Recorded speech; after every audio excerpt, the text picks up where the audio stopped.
it's Greg Grunberg, Snap Wexley from Heroes, and Commander Finnegan of Yorktown from a little thing called Star Trek, and you are kneeling before the pod. Kneel Before Blog presents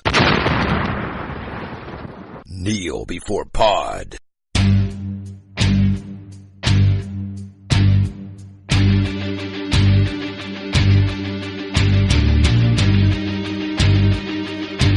Hello and welcome to Kneel Before Pod After Dark side.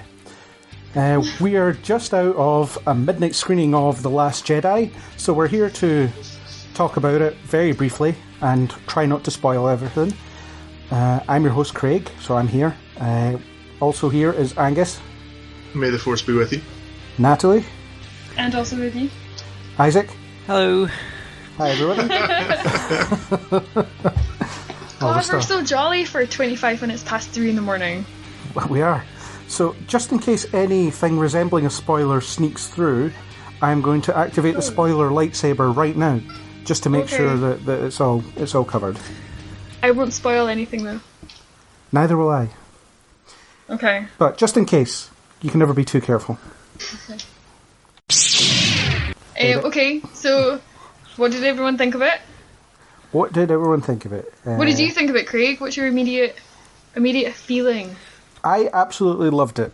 I was a bit lukewarm on Force Awakens. I mean, I think it's fine. I think it's a good film.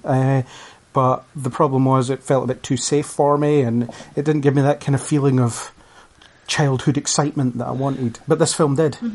I came out of it and I was, well, even while I was watching it, I was constantly surprised, excited, confused, there's a lot of excitement and surprises, definitely. Yeah, I'd say people probably will go into this with quite a few theories on a lot of different plot points, and if anyone manages to get all of them correct, all of their predictions, I congratulate you, because a lot of this didn't turn out the way I think a lot of people might think. Yeah.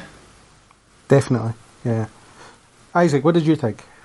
Well, so I was saying, like, I don't think I've been to like a blockbuster sort of film before where it's as unsafe. Where like, because usually like, say if there's, you got your heroes and villains or whatever, and like say it's like an Avengers or whatever, you're like, well, the Avengers will be fine or whatever because the Avengers. Where this film, it's like, I don't know, this could be it.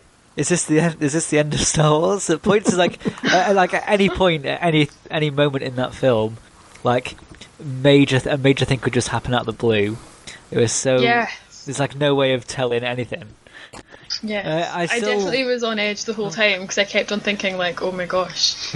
Like, in Toy Story 3, like, you're like, oh my gosh, have they committed to, like, the end? Yeah. Yep, definitely a few moments like that. Yeah, Toy Story 3 is a good analogue, actually. It really is. It's one of those... That and Kung Fu Panda. I was definitely thinking of Kung Fu Panda and Master Shifu. But, a lot of cute new critters for us to awe over, which is cute. Some crazy new really places. Yeah. Great scenes, scenery. Yeah, and some really great action sequences as well. I quite enjoyed a lot of the saber action. Yeah, it was quite...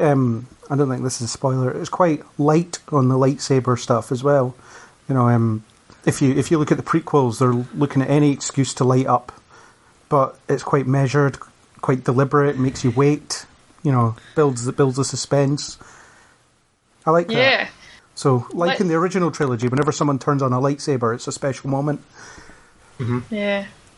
Let's save all of that amazing spiel for the full-length version of this podcast, which I'm sure will be coming super soon.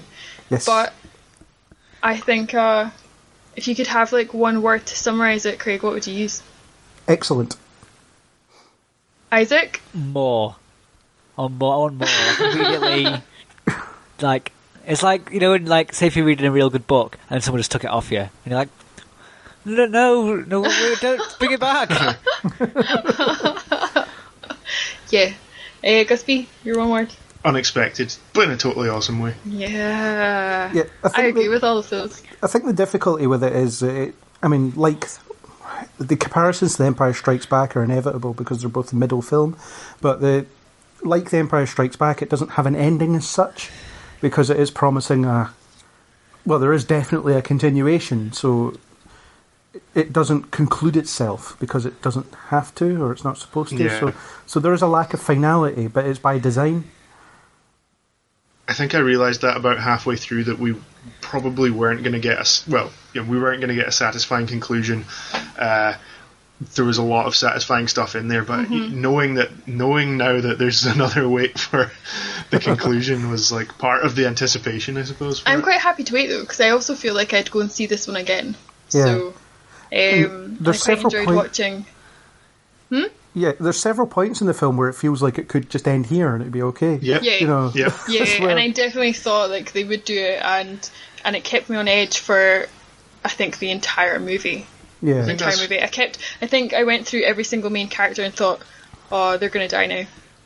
Like, several times, I think. I kept on thinking, like, they're just gonna commit and do like a Game of Thrones thing. I definitely feel like they'd been inspired with the level of like people who die in this one. Like, I definitely felt like they'd been inspired by that, willingness to get rid of characters. So it was definitely unexpected and unpredictable. I definitely feel. Yeah, funny as sure. well. I think the humour was we watched The Force Awakens right before seeing this, and obviously there's a lot of humour in that, and I think the same sort of brand of humour was evident in this one, which is funny as well because like you said, it's kind of the darker Empire like middle chapter, and yet they still managed to get a lot of that signature humour in there. But a nice balance of levity with its more dramatic moments. And I suppose like the major theme of this film is balance, because the whole concept of a balance within the universe comes up several times. Are you talking about the Force? I'm talking about just the universe in general. Bank balance. The bank balance, yes. Well, that's certainly something that's not in balance for me. For Disney it is. For Disney, well, yeah, they're laughing all the way to the bank. Yeah, that's definitely right. And I wouldn't say that it's... and again, I've said that Force Awakens is essentially a high-budget remake of A New Hope. But this doesn't feel like a remake of Empire Strikes Back. There are callbacks to it. Yep. But... And also Jedi as well, I thought. Yeah, definitely, yeah. And it does feel like those are callbacks rather than following the story. And also, it uses that familiarity to play with your expectations as well. So it's like, I know this is going to go. Nope. Let's not give too much away, Craig, because there will be people listening who might not have seen the movie yet, and they're on their way right now, and I want them to enjoy it for all it is. Yeah, I'm trying to be as vague as humanly possible. But I think I'm less excited for like the Han Solo or the Obi-Wan Kenobi or whatever anthology films, but I'm far more excited for Rian Johnson's brand new films. I think just do more new stuff. Like, yeah, everyone knows like Han Solo and Obi-Wan Kenobi have had adventures and stuff, but I don't know, like forward, like just abandon the old Star Wars. I'm on. Was it in this brand new like Disney only Star Wars universe? Just did forget the past, forget George Lucas. Well, to paraphrase what Luke says in the trailer, it's time for the old Star Wars to end. I think, and again, Force Awakens, I think it calls back too much to the past. So, it's kind of too reverential to what came before. But this film definitely does look forward, and I would say it focuses more on the new guys than it does the old guys. Yeah, it feels like we're heading into a brave new world, some uncharted territory. Yeah. I really liked how The Force Awakens kind of rebooted, but in a kind of very referential way. But I can see why people thought it was a bit too similar. Yeah. I still really enjoyed it, but I think this one has those references, like we've said, to various parts of the trilogy. I think it even references the prequels as well. Yeah. And after this, I have no idea where it's going. So that's great. Yeah. And I'm excited for this voyage. Yeah, 2 years. That we're all on. 2 years we have to wait. 2? My God. Yeah, I feel like I've had my emotions manipulated, but in a very satisfying way. Yeah, it was good. I really enjoyed it. Yeah, definitely. Just yeah. I'm going to run to bed now. because it's 3:30. I'm hoping that everyone is going to go and see this anyway that's interested, but I'm sure everyone's going to enjoy it. Oh, it's going to make all the money. It's definitely going to make all the money. I'm encouraged by all the headlines so far, and I can't say that I disagree with them. So yeah, we can actually go and read some reviews now. Yeah, as well, it feels good to be on this side of the hype train as well. You know, because after Force Awakens, I was like, well, it was all right. Oh, I really liked The Force Awakens. But after this, I'm like, yeah, this is brilliant. I can't wait for more. And it's it's good to not be that guy in the conversation this time. Yeah. Welcome aboard. You know, that's it. I'm one of you now. But so there'll be none of that. You just don't like anything. You know, that's the chat I get sometimes. But I look forward to dissecting it further with you guys in the next couple of days. We'll find some time. Yes, we will arrange for next week once perhaps some of our other contributors have had a chance to see it. Yeah, that'd be good to see what they think. We'll record something next week for listeners, but certainly this very quick roundup of our feelings has been okay. You know, and I think we've managed to remain vague enough. It's hard though. Yeah. I mean, this is a film that's very difficult to talk about without talking about it. You know, and so little has been revealed. A lot by now. happened. Yeah, well, I look forward to it. Yeah. But for now, I'm going to bid you adieu. So, wrap-up statements from everybody? We could just... Thank you,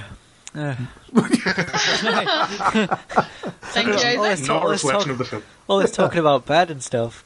Well, I've still got my I'm going to review my to bed. write. So, my final note is, it was good. Go see it. Good night. Cool. Isaac, is your final statement? No, just sort of go watch it.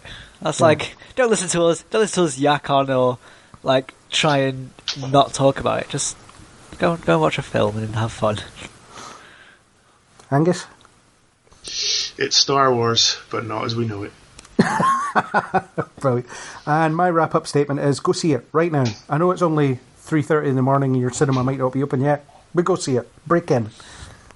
Don't break in. Yeah, I'm not sanctioning crime. Just enjoy it. Sit there, be washed up in it, take it all in, dissect it, and then join us for the full podcast very soon. So, on that note, please do subscribe on iTunes, YouTube, or any major podcasting app, and join us on the next light side, dark side, Kneel Before Pod. Oh, thanks to HenStens1117 for the supplied music as well. So, thanks guys. Good night, everybody. Good night.